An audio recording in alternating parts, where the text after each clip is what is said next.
So in this video, we are going to learn how to make $10,000 from $100. How we are going to do that? इसके लिए हम लोग जो है compound income strategy जो है वो यूज़ करेंगे। अब कंपाउंड इनकम स्ट्रेटजी होती क्या है? बेसिकली कंपाउंडिंग इफेक्ट अगर आप लोग ने अपने स्कूल्स यूनिवर्सिटीज़ के अंदर भी बहुत दफ़ा पढ़ा होगा। कंपाउंड इफेक्ट बेसिकली ये होता है कि जो पैसे आपने इन्वेस्ट करें, लेट्स सपोज आई इन्वेस्टेड $100, उस पर मैंने $20 का प्रॉफिट अर्न करा।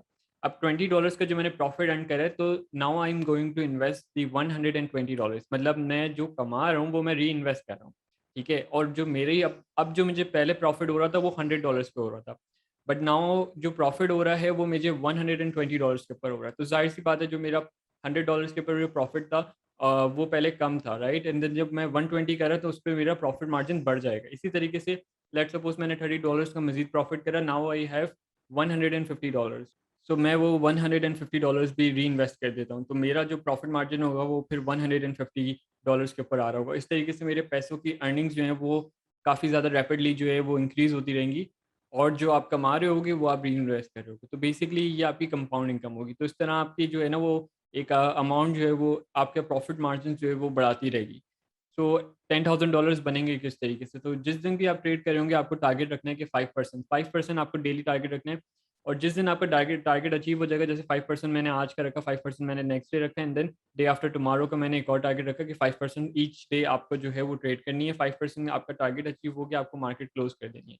ठीक है, देन इसी तरीके से आपको अपने लॉस के मार्जिन भी रखने के 5 to 4% तक का मैं लॉस भी करूंगा, एंड देन अगर मेरा इतना लॉस हो जाता है then I will exit, and then फिर मैं नेक्स्ट डे जो है वो ट्रेड करूंगा। तो स्ट्रेटजी स्टडी करने से पहले there are few common mistakes जो कि हर ट्रेडर जो है वो स्टार्ट में जो आई बिलीव के करता है, तो हमें पहले इसको ओवरकम करना पड़ेगा, उसके बाद ही we can work on this strategy, right. तो कौन सी, यहाँ पे मैंने 3 पॉइंट्स जो हैं वो अपने नोट करें। सबसे पहला point, not investing time in self learning. I seen people जो कि $1000 इन्वेस्ट कर देते हैं, but they do not invest time in learning. वो सेल्फ लर्निंग के अंदर टाइम नहीं देते। दे बेसिकली वांट समवन कि कोई उनको इतना बता दे कि कहाँ पे बाय करना है, कहाँ पे सेल करना है, and they are good to go. इस तरह आप trade, you never going to make money. आपको जो है सेल्फ लर्निंग करनी पड़ेगी, आपको टेक्निकल एनालिसिस सीखना पड़ेगा, आपको फंडामेंटल एनालिसिस सीखना पड़ेगा। जब आप इसमें टाइम अपना इन्वेस्ट करेंगे तो आपके पैसे खुद ब खुद बनना शुरू हो जाएंगे।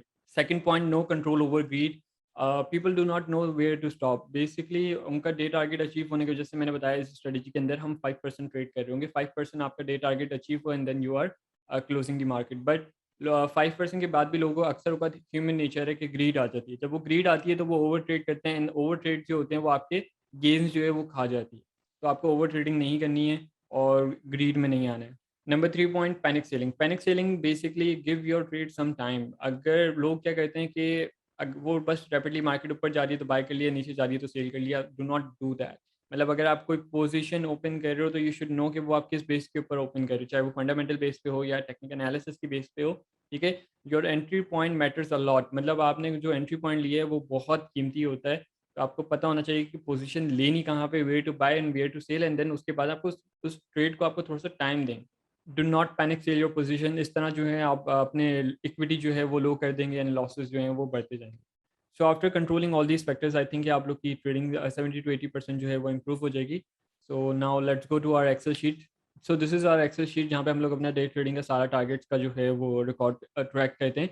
मैं आप लोग को यहाँ पे अब थोड़ा सा एक्सप्लेन कर देता हूँ। देखें, ये एक्सेल शीट जो है वो आपको डिस्क्रिप्शन के अंदर भी डाल दूंगा, तो डिस्क्रिप्शन से जो लिंक में होगा वहाँ से आप जो है ये डाउनलोड कर सकते हैं। हमारे पास पहला कॉलम जो है वो डेट्स का है, दूसरा कॉलम हमारे पास नंबर ऑफ डेज का है, जितने दिन आप ट्रेड करेंगे, और एक्सपेक्टेड इक्विटी जो है वो आपकी एक्सपेक्टेड इक्विटी है। Then we have expected profits, then current equity and P N L is profit and loss, and the target is 5%। मैंने जैसे बताया ना, ईच डे आपको 5% अपनी टोटल इक्विटी का टारगेट रखना है। एस्टिमेटेड लॉट साइज, जो लोग फॉरेक्स ट्रेड करते हैं उनको ये चीज़ पता है कि ये क्या होती है। जो फॉरेक्स ट्रेड नहीं कर रहे हैं, जैसे स्टॉक्स, अगर आप क्रिप्टो में ट्रेड करते हैं तो आप ये चीज़ स्किप कर दें, कुछ मसला नहीं है इसको। अच्छा, दूसरा हमारे पास विड्रॉ। अच्छा, स्ट्रेटजी क्या है? स्ट्रेटजी ये है कि 5% आपको डेली का जो है टारगेट रखना है, और इसी तरीके से आपको लॉस का भी टारगेट रखना है। 5 to 6% तक का आपको लॉस का टारगेट रखना है, और जो 5% आपको अर्नअप करना है उसका 5% का 50% आपको विड्रॉ करना है। मैं वापस बता देता हूँ, 5% जो आप डेली अर्नअप कर रहे होंगे उसका 50% आपको विड्रॉ करना है। जैसे लेट सपोज अगर मैंने दिन में $10 बनाए तो $10 का $5 जो है मुझे विड्रॉ करने हैं, $5 मुझे री इन्वेस्ट करने हैं। री इन्वेस्टिंग कर रहे हो वो आप बेसिकली अपने पैसे कंपाउंड करते रहोगे और आपकी इक्विटी बढ़ती रहेगी। फिर जो आपका प्रॉफिट मार्जिन होगा, पहले आपका $100 पे $5 बन रहा था, ठीक है, फिर आप $200 पे 5% निकालोगे और उसके हिसाब से जो है आपका 5% निकल रहा होगा। अब मैं यहाँ पे थोड़ा सा एक्सप्लेन करता हूँ, आप लोग को और समझ में आ जाएगा। देखिए, सबसे पहले अब जो यहाँ पे ना सारी कैलकुलेशंस ऑटोमेटिकली हुई हुई हैं, तो आप लोग को ये फिक्र नहीं करनी, मतलब अगर आप लेट्स सपोज अगर कोई बंदा $500 से भी स्टार्ट कर रहा है तो यहाँ पे $500 लिखे, इसका एक्सपेक्टेड 5% का प्रॉफिट आगे देखें $25। तो अगर कोई बंदा $200 से स्टार्ट कर रहा है तो वो $200 का जो एक्सपेक्टेड प्रॉफिट होगा वो तकरीबन $10 के आसपास आ रहा है। तो सारी कैलकुलेशंस ऑलरेडी यहाँ पे हुई हुई हैं। तो इसमें 100 से अगर $10,000 तक अगर मैं पहुँचता हूँ तो मुझे कितना टाइम लगेगा। अब मैं इसको थोड़ा सा अगर मैं देखता हूँ, लेट्स सपोज अगर मैंने $100 इन्वेस्ट करे। अच्छा, ये एक्सपेक्टेड प्रॉफिट और एक्सपेक्टेड इक्विटी। एक्सपेक्टेड प्रॉफिट में एज्यूम ये किया जा रहा है, कैलकुलेशन जो करी हुई है हमने, तो इसमें एज्यूम ये करा हुआ है कि 5% आप 50% जो है आप अपना डेली विड्रॉ कर रहे हो। अब विड्रॉ क्या कर रहे हो, जैसे लेट सपोज अगर मैंने $5 करे तो इसमें से 2.5 जो है मैंने नेक्स्ट डे विड्रॉ कर लिया। अब देखिए यहाँ पे पॉइंट की वजह से 103 लिखा हुआ आ रहा है, $103 यहाँ पे लिखे हुए आ रहे हैं। एंड क्योंकि आने तो 105 चाहिए था, बट क्या एज्यूम हुआ कि 50% मैंने विड्रॉ कर लिया, तो उसकी बेस के ऊपर जो है ये कैलकुलेशन हुई भी है। अब मुझे $10,000 अगर मुझे करने हैं तो मुझे कितना टाइम लगेगा। अच्छा, मैं $10,000 यहाँ पे हमारे पास $6,000 एंड हियर 160 सॉरी या, सो 160 डेज मुझे तकरीबन it's around 5 to 6 months, 5 to 6 months के अंदर मैं तकरीबन जो मेरे पास इक्विटी होगी इन माई वॉलेट $5,071। और इसमें अज्यूम ये किया जाए कि 50% आपने विड्रॉ करे, तो आप ये भी समझ लें कि $5,000 जो हैं वो आपने विड्रॉ भी करे होंगे और 5,000 आपके वॉलेट में होंगे, राइट। तो आपके $10,000 बन गए कितने टाइम में, 5 to 6 मंथ्स के अंदर from $100, just by keeping like 5% का टारगेट आपने रखा हुआ है एंड देन उसका सिर्फ 5% का डेली टारगेट अचीव करने से आपका जो है $10,000 बन रहे हैं 5 से 6 महीने के अंदर। मसला ये होता है कि बहुत सारे ट्रेडर्स जो होते हैं वो शॉर्ट टारगेट्स रखते हैं। शॉर्ट टारगेट से क्या मुराद है, मतलब वो एक ही दिन के अंदर जो है 40-50% या 70% या 80% जो है अपने पोर्टफोलियो की अपनी इक्विटी का जो है डबल ट्रिपल करने की कोशिश करते हैं, जिसकी वजह से वो लॉस खाते हैं। अगर आप लॉन्ग टर्म विजन रखेंगे शॉर्ट टर्म विजन की जगह, तो आप मोस्ट लाइकली जो है वो प्रॉफिट्स में होंगे, क्योंकि आप देखें ना, आपको एक दिन में डबल ट्रिपल रोजाना आप you can't double your money every day, ठीक है। आपको जो है वो टाइम लगेगा।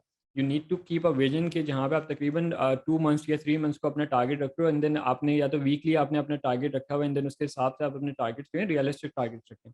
अच्छा, अब मैं यहाँ पे बात करता हूँ इसको ये किस तरह काम करिए। जैसे लेट सपोज $100 हैं, फर्स्ट डे मैंने $10 का प्रॉफिट करा, देखें यहाँ पे 110 लिखा हुआ आ गया।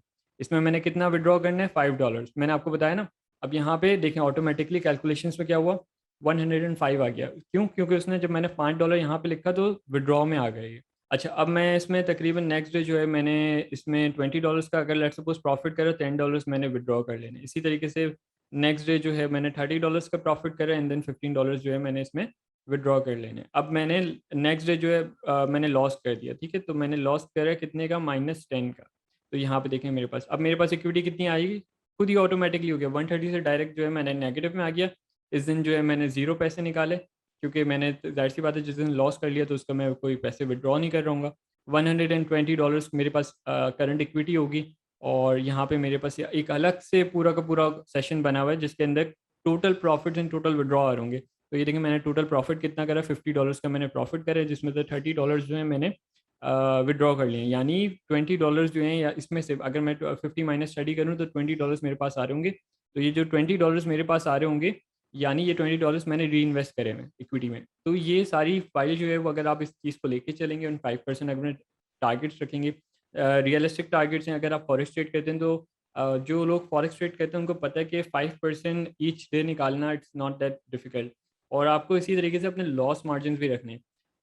मतलब आपने तकरीबन 5 to 6% तक का या 7% तक का अपना लॉस मार्जिन रखना है कि मुझे अगर इतना लॉस होता है तो मुझे अपना इससे फर्दर मुझे लॉस जो है बेयर नहीं करना, एंड देन मुझे एग्जिट ले लेना है। अगर ये स्ट्रेटजी आप लोग लेके चलते हैं तो most likely with in 5 to 6 months के अंदर जो है वो आप आराम से अपने $5,000 to 10,000 के आसपास जो है बना सकते हैं। अगर आप स्लो ट्रेडिंग भी करते हैं तो आप भी तकरीबन, मैं बोलता हूँ, अगर आपने $3,000 भी बना लिए with in on a time frame of 4 months के अंदर, अगर आपने $100 से $3,000 भी बना लिए, दैट्स रियली गुड इनफ, ठीक है।